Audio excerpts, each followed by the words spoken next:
ఈ రోజుల్లో home accessories కానీ షాపింగ్ కోసం అని చెప్పి అలాగే ఫుడ్ కోసం అని సెపరేట్గా మనం షాపింగ్ చేస్తున్నాం.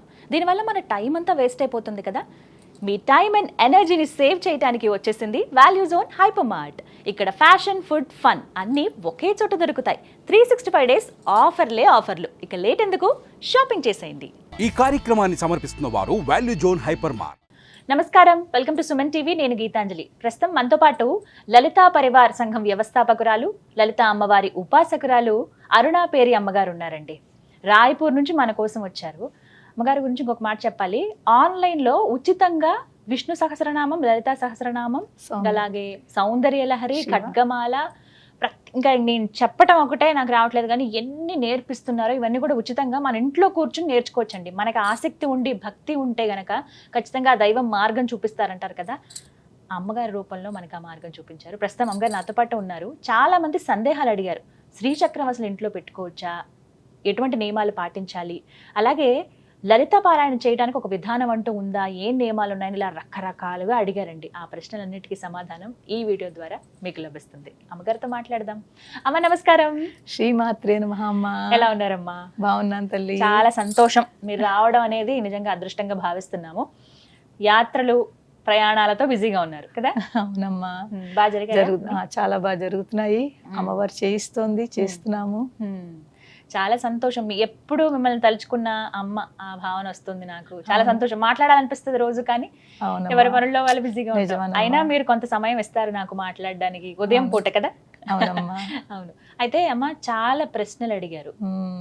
శ్రీచక్రం అసలు ఇంట్లో పెట్టుకోవచ్చా, పెట్టుకుంటే ఏమైనా నియమాలు పాటించాలా, పెడితే ఎంత పరిమాణంలో ఉన్న శ్రీచక్రాన్ని పెట్టుకోవాలి, ఎలాంటిది అని చెప్పి అడుగుతూ ఉన్నారు. మీరు మా సందేహాలన్నిటికీ నివృత్తి చేయండి. మా శ్రీచక్రము అంటే అమ్మవారి యొక్క కొలువైన స్థానం. శ్రీచక్ర నివాసిని అంటాం కదా, అమ్మవారు శ్రీచక్రంలో ఉంటుంది. శ్రీచక్రంలో అమ్మవారు తన పరివార దేవతలు, శక్తులు అందరితోటి కూడా శ్రీచక్రంలో ఉంటుంది. అందుకే ఆ శ్రీచక్రానికి అంత విశిష్టత. అమ్మవారు తన దేవతలు అందరితోటి కూడా శ్రీచక్రంలో కొలువై ఉంటుంది. బిందు రూపంలో పైన శివశక్తి రూపంలో ఉంటుంది. ఆ చుట్టూ మొత్తం ఆ శ్రీచక్రం అంతా కూడా 9 ఆవరణలు ఉంటాయి. 9 ఆవరణలోనూ కూడా వేరు వేరు ప్లేసెస్లో అందరి దేవతలు, శక్తి దేవతలు అందరూ కొలువై ఉంటారు. ఆ శ్రీచక్రం కనుక ఒక్కసారి మనము దాన్ని అర్థం చేసుకుని దాన్ని కొలిస్తే మనం మిగిలిన పూజలు కూడా చేయకపోయినా పర్వాలేదు.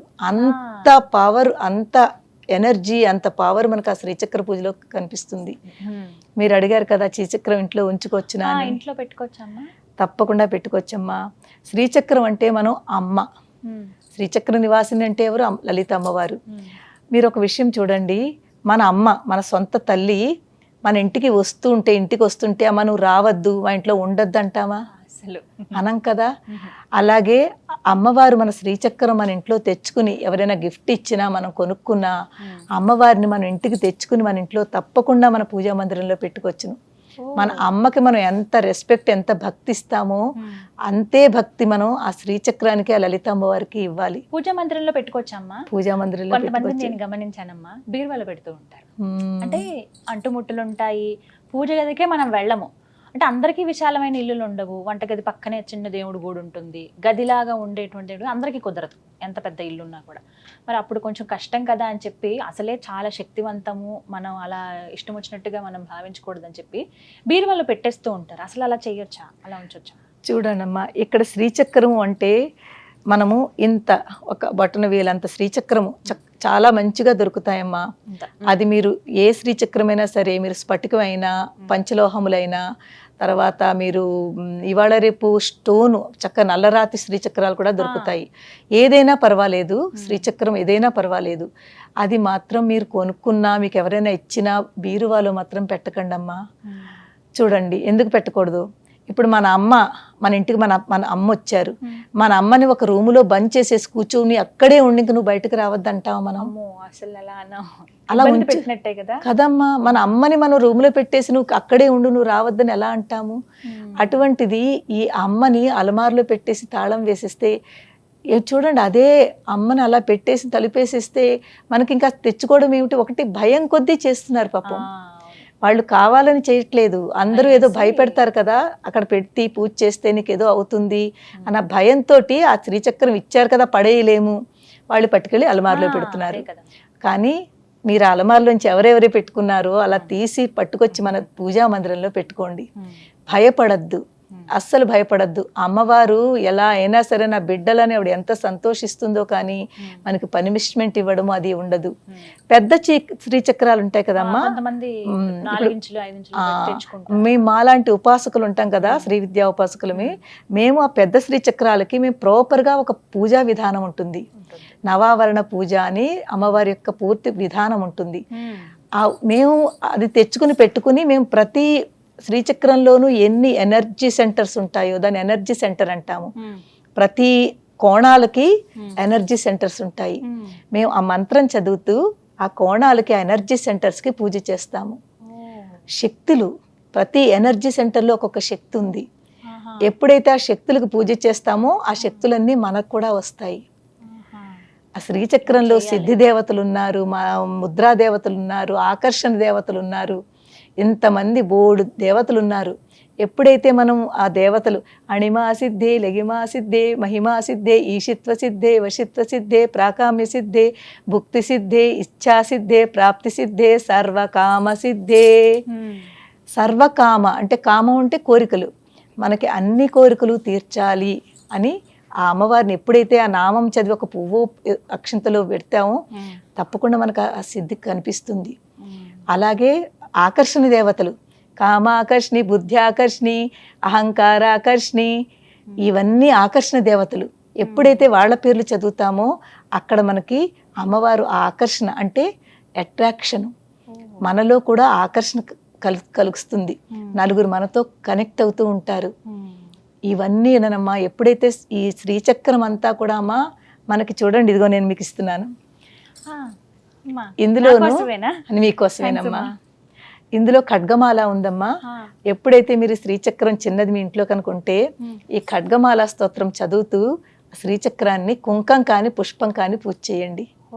పూజా మందిరంలోనే పెట్టుకోవచ్చు అన్నారు. పూజా మందిరంలో చిన్నది పూజా మందిరంలో పెట్టుకోండి. పెట్టుకుని కుంకం పసుపు కుంకం కానీ ఉత్త పుష్పం కానీ ఒక్క పుష్పం పెట్టి ఖడ్గమాల చదువుకోండి. రోజు చేసి చిన్నదమ్మా ఖడ్గమాల, మీకు 3 minutes లో అయిపోతుంది.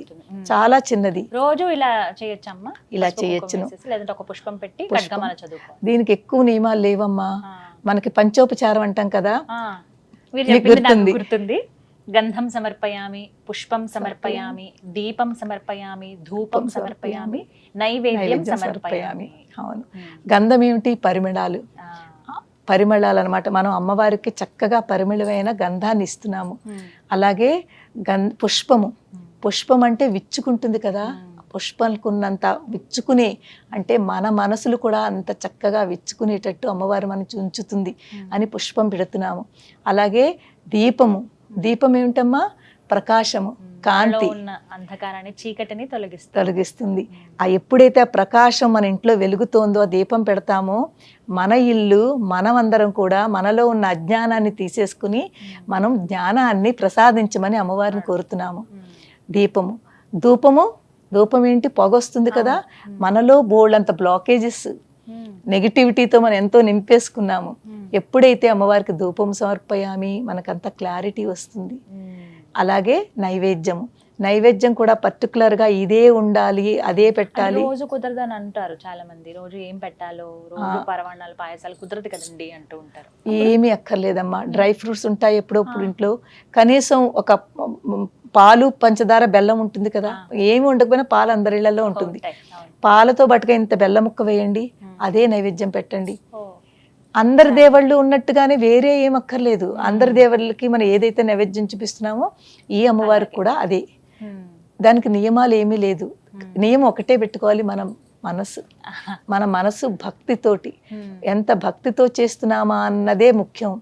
నువ్వు ఎన్ని నైవేద్యాలు ఎన్ని పెడుతున్నావా అన్నది అమ్మవారు చూడదు, నీలో ఉన్న భక్తిని చూస్తుంది. అమ్మా ఇప్పుడు 4-5 రోజులు కుదరదు మహిళలకి, అప్పుడు మరి పూజ అయిపోయినా పర్వాలేదు. ఏం పర్వాలేదమ్మా. 6వ రోజు ప్రత్యేకంగా ఏమైనా నియమం ఉంటుందా? 4 రోజులమ్మా. 5వ రోజు నుంచి అన్ని చేసుకోవచ్చు. 4 days అయిపోయిన తర్వాత 5th day నుంచి మనం అన్ని పూజలు చేసుకోవచ్చు, మంత్రాలు చదువుకోవచ్చు, దేవాలయాలకు వెళ్ళొచ్చును, అన్ని చేసుకోవచ్చును. ఆ 4 రోజులు కూడాను మనకి పాపం చాలా మీరు అన్నారు కదా చిన్న చిన్న ఉంటాయి, కిచెన్ లోనే ఉంటాయి, అలా వెళ్ళొచ్చునా వెళ్ళకూడదా అనే పెట్టుకోవట్లేదని. జస్ట్ దేవుడు మందిరం టచ్ చేయకండి అంతే. ఎందుకంటే మనం అట్నుంచే నడుస్తాము, ఏం పర్వాలేదు, మన పనులు మనం చేసుకుంటాము. మీరు దేవుడికి దీపం ఒకటి పెట్టరు, ఆ దేవుడు ఆ మందిరం ఏదైతే ఉందో దాన్ని ముట్టుకోరు. మీ ఇంట్లోనే కనుక మీ మగవాళ్ళు ఎవరైనా పిల్లలాంటి వాళ్ళు ఉంటే వాళ్ళు పెట్టొచ్చును. మనకి ప్రాబ్లం వచ్చినా ఇంట్లో పిల్లలున్నా పెద్దవాళ్ళున్నా వాళ్ళు పెట్టుకోవచ్చును. మనం పెట్టట్లేదు కదా అని వాళ్ళు పెట్టకూడదని లేదమ్మా. ఎవరైనా ఎవ్వరూ లేకపోయినా కూడా ఏం పర్వాలేదు. ఆ 3 రోజులు 4 రోజులు ఎవరూ లేరు అనుకోండి, ఒక్కళ్ళు సింగిల్ గా ఉంటారు, పాపం ఎక్కడ కుదురుతుంది? ఏమి బాధపడద్దు. ఆ 4 రోజులు ఆపేసి 5వ రోజుని యథావిధిగా చేసుకోవచ్చును. తర్వాత శ్రీచక్ర పూజ ఖడ్గమాలతో మాత్రం చేయండి అమ్మా. అన్ని పవర్ దేవతలు, అన్ని దేవతల శక్తి అంతా కూడా మనకి లభిస్తుంది. అందుకే శ్రీచక్రానికి అంత పవర్ ఉంది. శ్రీచక్రంలో అందరు దేవతలు ఉంటారు కాబట్టి ఒక్క శ్రీచక్రాన్ని పూజ చేస్తే మనలో కూడా, మన ఇంట్లోనూ మన ఒంట్లోనూ అన్ని చోట్ల ఆ శక్తి మనకి కలుగుతుంది. ఇంత పరిమాణమే అన్నారు. ఇంత చిన్నదైతే అందరూ చేయొచ్చమ్మా. ప్రతి వాళ్ళు కూడా శ్రీచక్రం ఉంచుకోవచ్చమ్మా. అందరూ ఉంచుకోవాలి. అది అమ్మమ్మ, అందరూ ఉంచుకోవాలి. పెద్ద సైజ్ పెరుగుతుంది అన్నప్పుడు మాత్రం కొంచెం నియమం అంటే పూజ చెయ్యాలి. దానికి నామాలు ఉంటాయి, మంత్రాలు ఉంటాయి. అది నేర్చుకునేది వచ్చును అంటే చెయ్యొచ్చును. అందు గురించి అంతలాగా అందరికీ కష్టం అమ్మా, అందరికీ కష్టం కాబట్టి మనం ఆ కష్టమైన దాని గురించి ఎందుకు, అక్కడ పూజ చేసినా అదే ఫలితం వస్తుంది, మీరు దీనికి చేసినా అదే ఫలితం వస్తుంది. అలాంటప్పుడు మన ఇంట్లో ఆ చక్రం చిన్నది పెట్టుకుని అమ్మ మన ఇంట్లో ఉంది అని భావనతోటి మీరు చాలా ఈజీగా చేసుకోండి అమ్మా. అందరూ చేసుకోండి, ఎవ్వరికి ఏ ప్రాబ్లం ఉండదు. ఒక మాట అడుగుతానమ్మా, మాంసాహారం భుజిస్తూ ఉంటారు. ఇప్పుడు ఉదయం పూజ చేసుకున్నారు, మధ్యాహ్నానికి తింటారు, మళ్ళీ సాయంత్రం పూజ చేయొచ్చా? అది కొంత, ఎందుకంటే ఇంట్లో వండుతూ ఉంటాము, అప్పుడేమన్నా ఇబ్బంది కలుగుతుంది? చూడండి అమ్మ, ఇక్కడ మనం భోజనము పూజ రెండుని వేరువేరుగానే ఉంచుకుంటే మంచిది. ఎందుకంటే చూడండి, మనం అందరినీ కూడా మీరు ఇది తినద్దు, ఇలా తింటే ఇది చెయ్యొద్దు అని మనం ఆ రిస్ట్రిక్షన్స్ పెట్టకూడదమ్మా. వాళ్ళ భోజనం వాళ్ళకి ఏదైతే తింటున్నారో అది అలా చేసుకోనండి. కానీ కొన్నిసార్లు ఉంటాయని చూడండి, దీక్ష తీసుకుంటాం, సంకల్పం అంటాము. నవరాత్రులు వస్తుంది, 9 రోజులు మేము తినము అనుకుంటాము. ఎప్పుడైతే సంకల్పము దీక్ష తీసుకుంటారో ఆ టైంలో తీసుకోకండి. అలాగే ఉత్తప్పుడు కొన్ని మంచి రోజులు వస్తూ ఉంటాయి, శుక్రవారం పౌర్ణమని, ఇలాంటప్పుడు అమ్మా ఇవాళ నేను పూజ చేసుకుంటాను, నేను చక్కగా సాత్వికంగా ఉంటాను అని అనుకుంటారు చాలా మంది. ఆ రోజుని చేయకండి. మిగిలిన రోజుల్లో అయ్యో నేను ఇవాళ తిన్నాను కదా నేను పూజ చెయ్యను అని అనుకోవడం తప్పమ్మా. మీ భోజనం మీదే పూజే. పూజ భక్తితో చేస్తాము, మనసారా చేస్తాము. అందు గురించి ఈ మనస్సు ఎక్కడైతే అమ్మతో కనెక్ట్ అవుతుందో మిగిలినవన్నీ కూడా మనం పట్టించుకోకూడదు. నిజమే, కరెక్టే. అది తెలియాలి అందరికి. సందేహం, ఇంట్లోనేమో వండమంటారు, వాళ్ళు తినాలి కదా, తప్పదా, అవును దోషమా అని అనుకుంటూ ఉంటారు. కానీ చాలా మంది చాలా సందేశం ఇదే, ఈ నాన్ వెజ్ తింటే మేము చెయ్యొచ్చునా చెయ్యకూడదా అని. అందు గురించి దాన్ని మీరు ఇందులో మిక్స్ చేయకండి. ఇది దేవుడిది, మీరు మీ భక్తితో చేసుకోండి. మీ భోజనం మీది, వ్యవహారం మీరు రోజు ఎలా ఉంటున్నారో అలాగా మీరు ఉండండి. రోజు ఒక్కసారి మాత్రమే దీపం పెట్టుకోవాలమ్మా, 2 పూటలు పెట్టాలా? సాయంత్రం పూట మనము రాక్షస తత్వాలు తిరుగుతూ ఉంటాయంటారు, పితృదేవతలది. సాయంత్రం దీపం పెడితే చాలా మంచిది. సంధ్యా టైంలో అంటే 6-6:30 ఆ టైంలో, సాయంకాల సంధ్యా సమయం అంటాం. అందుకే మార్నింగ్ అసలు దీపం అనేది ఎందుకు పెడుతున్నామో అర్థం చేసుకుంటే మనకి డౌట్ రాదు. దీపం ఎందుకు పెడుతున్నామమ్మా? చీకటిని తొలగిస్తోంది. ఆ చీకటిని, బయట చీకటి, మనలో కూడా ఎంత చీకటి ఉందోనమ్మా, ఎంత అంధకారం ఉందో ఇక్కడే ఉంది. ఈ అంధకారం, ఈ నెగిటివిటీని తొలగించుకోవాలి అంటే మనలో ఏం కావాలి? వెలుగు రావాలి, జ్ఞానం రావాలి. ఈ అజ్ఞానం పోయి జ్ఞానం రావాలి. అందు గురించి మనం ఆ దీపం కూడా అమ్మవారి దగ్గర పెట్టి, అమ్మ ఎలాగైతే నువ్వు ఆ అంధకారాన్ని తీసి నువ్వు వెలుగునిస్తున్నావో మాకు కూడా మాలో ఉన్న అజ్ఞానాన్ని తీసి జ్ఞానం ఇయ్యమ్మా అని అడుగుతున్నాము. దాని గురించి మనము పొద్దుట సాయంత్రం పెట్టుకుంటే చాలా మంచిదమ్మా. ఒకవేళ సాయంత్రం ఆఫీసులు ఉంటాయి, పాపం కుదరదు రావడానికి, ఏం బాధపడద్దు. కుదరకపోతే ఏం బాధపడద్దు, కనీసం ఒక పూటైనా పెట్టండి. నేను అందరికీ చెప్పేది ఏంటంటే, అందరూ ఒక్కసారైనా మార్నింగ్ టైంలోనే దీపం మాత్రం పెట్టండి అమ్మా. మిగిలిన పూజకి టైం లేకపోయినా పర్వాలేదు, ఒక దీపం వెలిగించి 2 కిస్మిస్లు, ఇంత పాలు, లేకపోతే ఒక పండు అక్కడ అమ్మవారికి నైవేద్యం పెట్టి ఒక నమస్కారం చేసుకుని మీరు బయలుదేరండి. అమ్మ, ఒక సందేహం, శ్రీచక్రం పూజ చేసుకోవచ్చు అన్నారు, మందిరంలోనే పెట్టుకుని, రోజు తలకి స్నానం చేయాలా పూజ చేసేవాళ్ళు? అమ్మ, తలకి స్నానం స్త్రీలకి నిషేధం. అయ్యో, అదేంటమ్మా, అందరు చేస్తారు. అవును, అదే కదా తెలుసుకో, అందరికి తెలుసో తెలియకో నాకు తెలీదు, అందరూ తలస్నానాన్ని దానికి చాలా ఇంపార్టెన్స్ ఇస్తారు, కానీ మన స్త్రీలకి తలస్నానం నిషేధం అమ్మా. ఓన్లీ మనకి మెయిన్ డేస్ ఏదో ఉంటాయి, అకేషన్స్ ఉంటాయి, లేకపోతే శుక్రవారం అను పండగలు వచ్చినప్పుడు అప్పుడు తప్ప మిగిలిన రోజుల్లో తలస్నానం చేయకూడదు. ఇది కొత్త విషయమే నిజంగా, ఎందుకంటే పూజ అన్నామంటే ఫస్ట్ చేసేదే తలకి స్నానం. ఈ రోజు ఇప్పుడు నియమం పెట్టుకుంటాం, మంగళవారం చేయాలి, గురువారం రోజు చేయాలి, శనివారం చేయాలని, శుక్రవారం ఎలాగో చేస్తాం, చేయకూడదమ్మా. లేదమ్మా, తలస్నానం అస్సలు మన స్త్రీలు చేయకూడదు. పసుపు రాసుకుని శుభ్రంగా మామూలు స్నానం చేయండి, పసుపు రాసుకుని స్నానం చేసాం అదే ముఖ్యం, కానీ హెడ్ బాత్ మాత్రం చేయకూడదమ్మా. ఎందుకంటే స్త్రీ మంగళ స్వరూపిణి. మనకి తలస్నానం అనేది తర్వాత ఇలా వచ్చాయి, కానీ పూర్వం స్త్రీలు కూడా రోజు స్నానము తలంతా చెయ్యాలి. అప్పుడైతే ఇంకా అసలు ఇలాంటివన్నీ ఉండేవి కాదు. అప్పుడు నొయ్యిలు, నూతుల్లోంచి నీళ్లు తోడుకోవడాలు, మడి ఆచారాలు అవన్నీ ఉండేది. ఆ రోజుల్లో వాళ్ళు కొన్ని వాళ్ళు చాలా బాగా ఫాలో చేసుకొచ్చేవారు, కానీ దాన్ని రాను చేంజ్ అయిపోయింది అంతా కూడా. కానీ ఇక్కడ నేను చెప్పేది ఏంటంటే తలస్నానం మాత్రం మన స్త్రీలకి నిషేధం అమ్మా. అకేషన్స్లో కానీ ప్రతి శుక్రవారం ఒకసారి తల అంటుకుంటామంటాం మనం, మామూలు తలకంట వారానికి ఒకసారి హెడ్ బాత్ చేసుకుంటాం కదా, షాంపూ పెట్టుకుంటాము, అది పర్వాలేదు అంతే. ఇంకా అంతకంట ఎంత ఇలాంటివి అంటే ఇంకా పెద్ద ఏంటంటారు దాన్ని, ఏకాదశులని లేకపోతే అవన్నీ వచ్చినా కూడా స్నానం చేసేస్తారు, తలకి చేస్తారు, కానీ అక్కర్లేదమ్మా. పసుపు రాసుకుని మన స్త్రీలకి తలస్నానం మాత్రం పసుపు రాసుకుని చేయడమే తలస్నానంతో సమానం. అందు గురించి తలస్నానం అక్కర్లేదమ్మా. చాలా సందేహాలు అసలు ఇవన్నీ, అంటే ఎంత తప్పుగా చేస్తున్నాం అంటే తెలియక చేసేవి ఇవన్నీ కూడాను. అంటే భయపడాల్సిన అవసరం లేదు, శ్రీచక్రం ఉంటే ఇంట్లో ఉండొచ్చు, చిన్న ఇవన్నీ పాటిస్తూ చేసుకోవచ్చు పండగలప్పుడు. అంటే నార్మల్గా ఎప్పుడు క్లీన్ చేస్తాం కదా, ఇప్పుడు 15 రోజులకు ఒకసారి, నెలకు ఒకసారి మొత్తం అంతా శుభ్రం చేస్తాం కదమ్మా, అప్పుడే శ్రీచక్రాన్ని కూడా తీసి శుభ్రం చేయాలా? మిగిలిన దేవతలతోటి మీరు ఎలా ఏం చేస్తున్నారో అదే దీంతో కూడానమ్మా, ఏం పర్వాలేదు ఏమ్మా.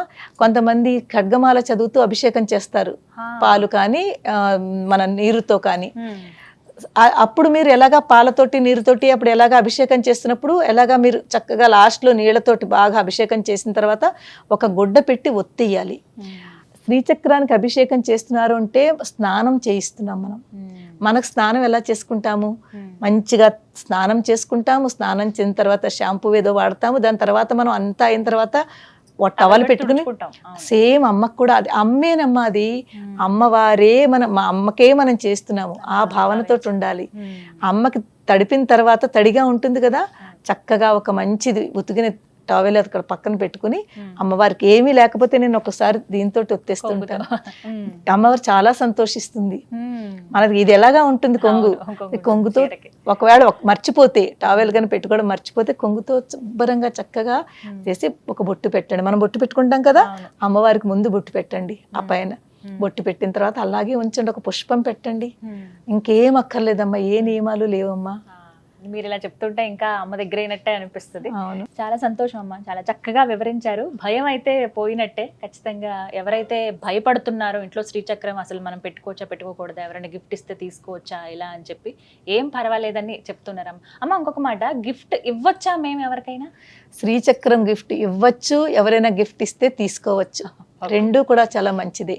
మీరు ఇవ్వచ్చును, మీకు ఎవరైనా ఇస్తే తీసుకోవచ్చు. భయపడతారా అమ్మ వాళ్ళతో పాటు వెళ్ళిపోతుందేమో? ఇవన్నీ కూడా అపనమ్మకాలమ్మా, అపోహలు, అన్ని అపోహలే. ఎక్కడో ఎవరో ఏదో అంటారు. మన మానవుల యొక్క ఆలోచన ఎలా ఉంటుందంటే నెగిటివిటీని గమ్మున పట్టుకుంటాం ఎక్కువగా. ఎవరైనా ఏదైనా నెగిటివ్ అన్నారంటే దాన్నే పట్టుకుని అదే ఫాలో అవ్వాలి చేస్తాం, కానీ ఎందుకు అన్నారు ఏమిటి అని పాజిటివ్గా ఆలోచించము. ఆ నెగిటివ్లో ఉంటేనే ఈ భయాలన్నీ వస్తున్నాయి. ఆ నెగిటివిటీ తగ్గింది మనకి పాజిటివ్గా ఆలోచిస్తే దేనికి భయపడకూడదు. తప్పకుండా అమ్మ, చాలా ఒక ధైర్యాన్ని ఇచ్చారు మాకు, అమ్మాయి చెప్పిందని భావిస్తూ. చాలా సంతోషం మీరు ఇక్కడికి రావటం, మాతో మాట్లాడటం, ఇంతసేపు స్పెండ్ చేయటం అనేది. అమ్మ, మీరు ఉచితంగా క్లాసెస్ చెప్తూ ఉన్నారు, లలితా సహస్రనామం, విష్ణు సహస్రనామం, ఇంకా సౌందర్య లహరి, లలితా సహస్రము, విష్ణు సహస్రము, సౌందర్య లహరి, శివానంద లహరి, భగవద్గీత, మూక పంచశతి, నారాయణీయం, ఇంకా త్రిశతి, ఖడ్గమాల, ఇవన్నీ కూడా ఇంకా చిన్న చిన్న చాలా స్తోత్రాలు. అంటే క్లాసెస్ ఎప్పుడెప్పుడు ఉంటాయమ్మా? క్లాసెస్ మాది మండే టు ఫ్రైడే ఉంటుంది, కానీ దానికి కోర్స్ ఉంటుంది అమ్మా. 2.5-3 months కోర్స్ ఉంటుంది. రీసెంట్లీ ఇప్పుడే మాకు ఒక కోర్స్ స్టార్ట్ అయింది, ఈ నవంబర్ లాస్ట్ వీక్ నుంచి అయింది. సో ఈ మాట బ్యాచెస్ అన్ని ఫుల్ ఉన్నాయమ్మా. నెక్స్ట్ బ్యాచెస్ మాది ఫిబ్రవరి 2nd week తర్వాత స్టార్ట్ అవుతాయి. దాని ఇన్ఫర్మేషన్ అంతా కూడా మన లలితా పరివార్ ఛానల్ ఉంది. వాళ్ళు ఎవరైనా కాంటాక్ట్ చేయాలనుకుంటే మీరు కింద ఒక నెంబర్ ఇస్తారు కదా, అందులో ఓన్లీ వాట్సాప్ మెసేజ్లే చూడగలుగుతాము. కాల్స్ పికప్ చేయడం చాలా కష్టం అవుతుందమ్మా. ఓన్లీ వాట్సాప్ మెసేజ్లు. అలాగే ఇన్ఫర్మేషన్ ఎప్పుడు కొత్త క్లాసెస్ స్టార్ట్ అవుతాయి, ఏ క్లాసెస్ స్టార్ట్ అవుతాయి అన్నది వాళ్ళు లలితా పరివార్ యూట్యూబ్ ఛానల్ని చూసుకుంటూ ఉండాలి. అందులో ఒక చిన్న ఇన్ఫర్మేషన్ వీడియో పెడతాము. పెట్టిన తర్వాత కొన్ని లింక్స్ ఇస్తాము, వాట్సాప్ లింక్ ఇస్తాము. అప్పుడు ఆ వాట్సాప్ లింక్లో జాయిన్ అవ్వాలి. సో అది ఎప్పుడు స్టార్ట్ చేస్తామో దానికి ఒక 10 రోజుల ముందు ఇన్ఫర్మేషన్ వస్తుంది. తప్పకుండా వాళ్ళ information Lalita Parivar YouTube channel చూసుకుంటూ ఉంటే ఎప్పుడెప్పుడైనా ఇన్ఫర్మేషన్ వస్తూ ఉంటుంది మధ్య మధ్యలో. విన్నారు కదా, ఇప్పటికైతే క్లాసెస్ అనేవి ఫిల్ అయిపోయి అంటున్నారండి. ఫిబ్రవరి నుంచి కనుక మీరు నేర్చుకోవాలనుకుంటే లలితా పరివార్ వారితో ఛానల్ ఉంది, మీరు ఒకసారి ఆ ఛానల్ని చూస్తే కనుక మీకు డీటెయిల్స్ అన్నీ తెలుస్తాయి. అందులో ఎప్పుడు క్లాసెస్ స్టార్ట్ అవుతాయి, ప్రాసెస్ ఏంటి, అసలు ఎలా జాయిన్ అవ్వాలి అనేది చెప్తారు. అయితే అందరూ కూడా ఫోన్లు చేస్తున్నారు, అది కొంత ఇబ్బందిగా ఉందంటే ఫోన్ రిసీవ్ చేసుకోలేకపోతున్నాం అంటున్నారు అమ్మగారు. సో మీరు వాట్సాప్ మెసేజ్ చేయండి, మీకు వెంటనే మెసేజ్లో రిప్లై అనేది ఇస్తామని చెప్తున్నారు. అయితే ఇంకొక విషయం ఏంటంటే, ఏదైతే ఛానల్ ఉందో లలితా పరివార్ అని మీరు సబ్స్క్రైబ్ చేసుకుంటే మీకు నోటిఫికేషన్ వస్తుంది. సో దాన్ని బట్టి మీరు నెక్స్ట్ క్లాస్ ఏంటి, ఈ డీటెయిల్స్ అన్నీ తెలుస్తాయి. అప్పటికప్పుడు ఏ వీడియోస్ అప్లోడ్ చేస్తున్నారు, అమ్మగారు ఏం మాట్లాడుతున్నారు ఏమిటనేవి మీరు ఒకసారి ఆ ఛానల్ చూస్తే మీకు క్లియర్ డీటెయిల్స్ తెలుస్తాయండి. దాన్ని బట్టి మీరు ఎప్పుడైనా సరే వాట్సాప్ మెసేజ్ చేయండి, మెసేజ్ ఖచ్చితంగా రిప్లై ఇస్తామని చెప్తున్నారు. నెంబర్ నేను మీకు స్క్రీన్ మీద డిస్ప్లే చేస్తాను. ధన్యవాదాలు. శ్రీమాత్రే నమః అమ్మా.